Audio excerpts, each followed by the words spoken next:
Okay, so I have thoroughly tested the camera of the Huawei Y9s and here is my detailed take on it. For the starters, the Huawei Y9s is equipped with 3 cameras at the back. The main camera is a 48 megapixel sensor with f1.3. There is an 8 megapixels ultra-wide camera with f2.4. A 2 megapixels depth sensor is there with f2.4 aperture. On the front, the Y9s has a pop-up selfie camera of 16 megapixels with f2.2. When you open the camera application of the Huawei Y9s, you get the typical Huawei UI. There is AI mode for the color boost and the scene detection. You get the portrait mode, the night mode and the aperture mode. Y9s has a smart capture feature too. This will let you scan for a QR code, identify something or count the calories in your food. Next to the video mode, you get more options. Here you can find the slow-mo, the pro mode, the hyperlapse and some other options. You can also turn on the HDR mode from here. The camera of Y9s is set to capture 12 megapixel pictures by default. That's because the 48 megapixels camera is based on pixel binding and that will only increase the size of the picture. In the 12 megapixels mode, all the camera features like the AI, the flash, zoom in and zoom out will work smoothly. The moment you switch to the 48 megapixels mode, you will lose the AI first of all and all other modes will stop working too. Furthermore, you can take pictures in the full screen mode in the 7 megapixels resolution. When you turn on the AI mode and go to the resolution options, you will find that there is only one mode, that is the 12 megapixels. And when you turn on the portrait mode, the AI mode works in it, but your resolution is once again limited to 8 megapixels. You can apply different blur effects in the portrait mode of the Huawei Y9s. In the pro mode of the Y9s, you can change the mid-ring, the shutter speed, switch between auto and the manual focus, and you can also adjust the white balance. Y9s can capture 1080p at 60fps videos. It can capture 1080p at 30fps videos in the 19:9 aspect ratio and in the ultra-wide mode too. From the camera settings, you can turn on audio controls, grid lines, timer or set the phone to automatically capture when you smile.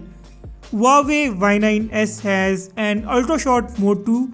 This is my favorite mode because I have seen this for the very first time in a Huawei phone. It's also there on other Huawei phones, but this is my first time with this feature. So when the phone's screen is locked or turned off, you can press the volume button twice to quickly capture a picture. The front camera of the Y9s has only one capture mode, which is the 16 megapixels, and it's in the 4:3 aspect ratio. The motorized front camera isn't as good as that of a flagship or a high-end mid-ranger. If you continuously switch between the front and the rear camera for about 20 times in one go, you will get this notification to stop doing so for about 15 seconds. Obviously, this is not going to be a real life scenario. I was just playing around with its motor. Let's take a look at the pictures taken on the Huawei Y9s now. First of all, here is a quick comparison between the 48 megapixels and the recommended 12 megapixels mode. Do you see any difference? No, right? I don't either. In fact, I find the 12 megapixels picture better in terms of the details and the sharpness. Take a look at the size comparison between the 48 megapixels and the 12 megapixels picture. The 48 megapixels picture is going to consume a lot of storage and provide no additional value. It's better to stick to the 12 megapixels mode instead. You will see a lot of 48 megapixels picture in this video. In this 48 megapixels versus a 12 megapixels, there is a slight difference of angle. Otherwise, the pictures have same characteristics. It was a cloudy day and the outdoor light wasn't very bright. So far, I cannot see the 48 megapixels camera impressing myself. Take a look at another 48 megapixels versus a 12 megapixels picture. The 12 megapixels picture this time is a bit bright. On the 48 megapixel side, you have deeper colors. Now this is 48 megapixels normal versus 12 megapixels AI mode picture. The shadows, sharpness, colors and the details are almost the same on both sides. This is yet another 48 megapixels normal versus 12 megapixels AI picture. You can clearly see that there is only a difference of colors. The AI mode is trying to add more highlights. Other than that, the pictures have same characteristics once again. The edge detection of this phone is quite bad in all the modes. This is a 12 megapixels AI versus 12 megapixels normal picture. As you can see, the AI mode is trying to bring in highlights, but at the same time it compromises on the details. The normal picture has darker shadows but tries to maintain the details. In the AI 12 megapixels versus the portrait with AI mode, the AI mode has better details and the edge detection. The portrait mode blurs the background nicely, softens the face too much and compromises a bit on the details.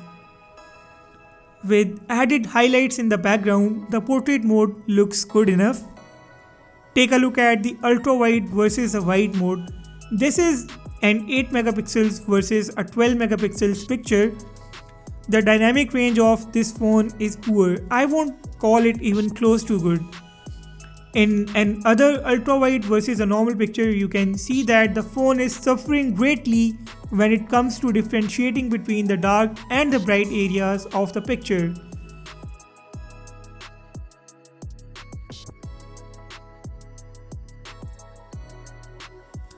No matter what you do, the phone is going to suffer with the dynamic range. Even in the HDR mode, it doesn't perform any better. In this picture, the ultra-wide mode tries to capture the sky in a better tone, but it suffers with the objects underneath the sky. Take a look at this picture, it's considerably better, but once again I am personally not liking the amount of details. The moment you zoom in, you start noting the details being blurred out. This tree's trunk has been my favorite shot in all the camera reviews. The day was so dull and this picture did not turn out to be very good. But I think the phone tries to do its best. Any other Huawei phone in this price bracket will take the same picture. This is yet another great picture to understand how this phone suffers with the dynamic range. You cannot clearly see the leaves in any part of this picture. The background overshadows everything in this one. When I try to capture the same picture through a different angle, the leaves are quite visible. This is because the background is not occupying a large part of this picture.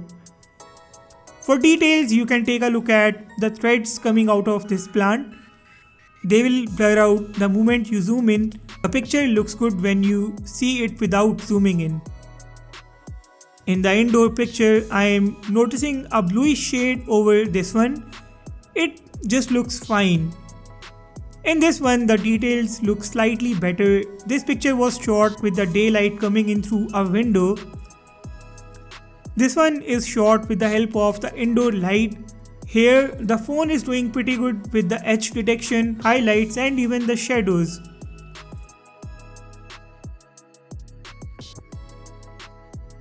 This once again is a fine picture. You can get an idea of how this phone captures the colors.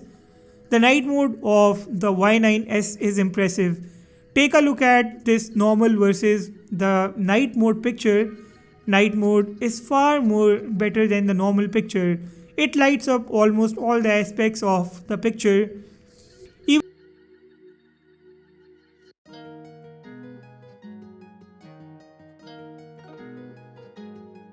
Even when you are shooting outside with the night mode, you will find a considerable improvement in the picture quality.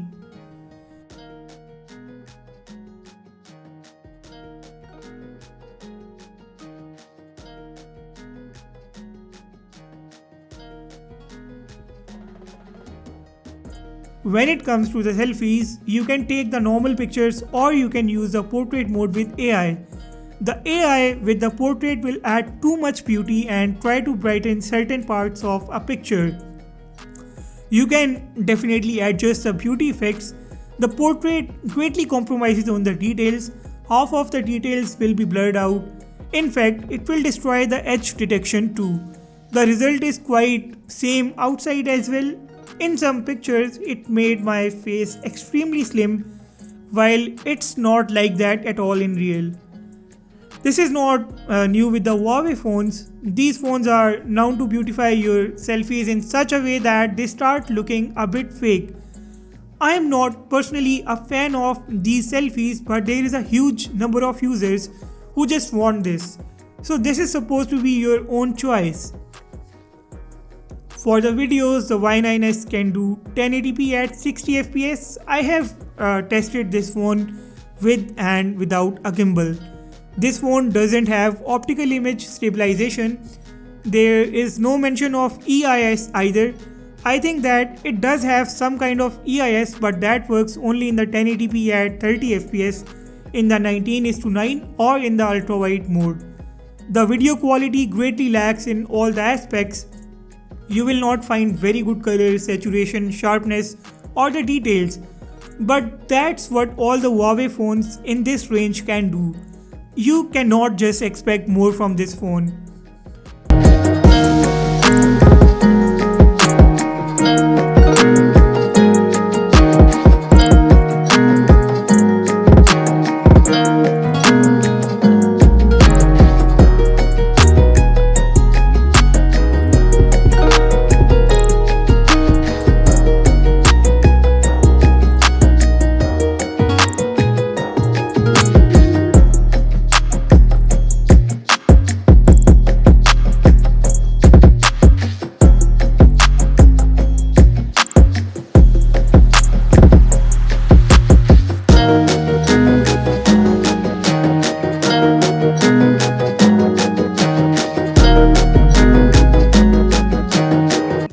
Front camera video from the Huawei Y9s. I'm not shooting this with a gimbal because most of the users are going to shoot handheld or with a tripod set at a stable position. I don't think so that this phone is capturing very nice highlights. It's overexposing almost all the elements. I would want you guys to drop your feedback about the mic quality and the front camera 1080p 30fps video quality in the comment section down below. It's time for the verdict on this phone's camera. To be honest, I am a bit confused about this phone. Huawei is marketing the 48 megapixels camera here, but that is a pure gimmick. What you should be clear about is that you should not fall for the 48 megapixels camera here, which is merely nothing more than a number. Now, if you are a lifelong Huawei user, you can pick this phone without a second thought. It will not disappoint you, keeping in view what phone you are coming from. But if you have your options open, I would suggest considering options like the Redmi Note 8 Pro and the new Realme phones. Huawei's brand value obviously is more than Xiaomi, Redmi, Oppo and others. The same thing applies to Samsung phones too, but when it comes to the Huawei Y9s, it is clearly not for the users trying to find a perfect value for money phone with a great camera.